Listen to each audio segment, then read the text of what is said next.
Well, we have some new details about then President Trump having a meeting with key advisors in his own Oval Office, where they were allegedly strategizing about how to stay in office back in January of 2020.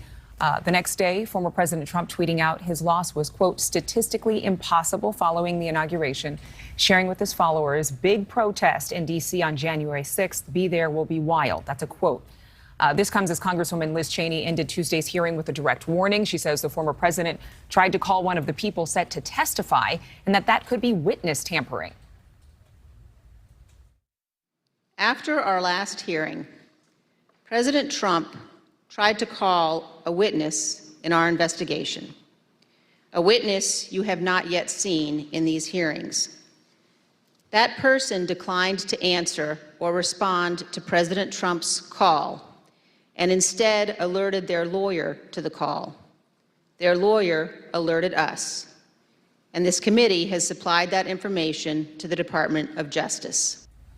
Niall Stange, White House columnist for The Hill, joining me right now. Niall, how big a deal is this? Well, it's difficult to tell because, as those words that you just replayed show, it's quite a vague charge. Witness tampering, of course, is a very grave matter. There's no question about that. But we don't know very much about what Congresswoman Cheney is exactly suggesting, other than that the former president appears to have reached out to someone to say something. That's about as much as we know. But you know, I'm listening to what other federal prosecutors and legal experts are saying about her claims. And the fact is, how would we even know if the former president knew that he was calling a witness in these hearings? Would he have any knowledge about who was going to be taking the witness stand? It's not out of the question that he could. I mean, there are people who have been subpoenaed, obviously, and those have been public. Also, just from having reported on the then president and his general circle, it wouldn't surprise me if word was going back and forth about who might have been asked to testify and not.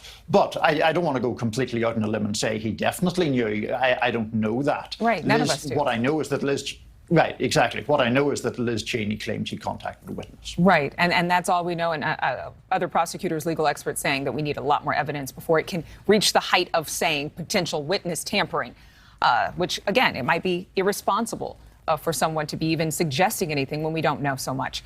What is your reaction to the testimony we have heard? What's the biggest impact in terms of revelations from this hearing? You know, honestly, I didn't think this hearing was as impactful as some of the earlier hearings. I thought the very first hearing was impactful. I thought the most recent one before this with Cassidy Hutchinson was impactful.